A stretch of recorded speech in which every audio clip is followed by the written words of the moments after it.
If God is omnipresent, omnipotent, how can he be three persons?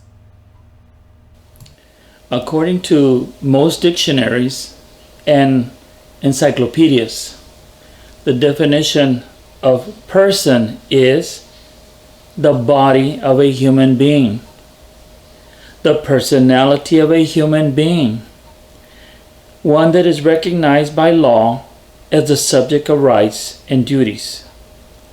One can also say something like in person, which means in one's bodily presence. Another dictionary said a human being is regarded as an individual. And some dictionaries explain that the theology of the Trinity speaks about three modes of the being of God.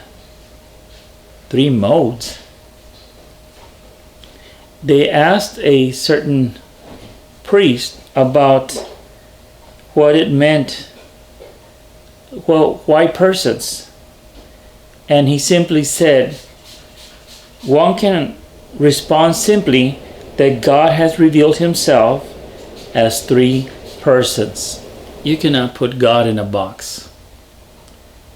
If you say that God is a person or persons, you're putting him in a box. And the word person, as we discussed before, is referring to human beings. So when they applied persons to God, it was a huge mistake. Now, where did they get the idea to say that God was three persons? It came from an allegorical interpretation from a first century Jewish Greek philosopher who took the idea from Genesis 18, where God appears with two angels. And this Greek philosopher, by using allegorical interpretation, instead of seeing God and two angels, he saw three persons, the three persons of God, three divine persons. And this is where it all started, teaching that God was three persons. Genesis 18, by a Jewish Greek philosopher of the first century. And the church fathers of the second century and third century, since they were philosophers at heart, they loved that interpretation of God, and they gave it to the Trinity. That the Trinity is not just a being, no.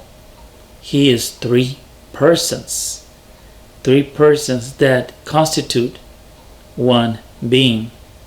If that is not a ridiculous explanation, if that is not a ridiculous definition, taking the word persons and giving it a totally different definition, a totally different meaning than what it is supposed to be.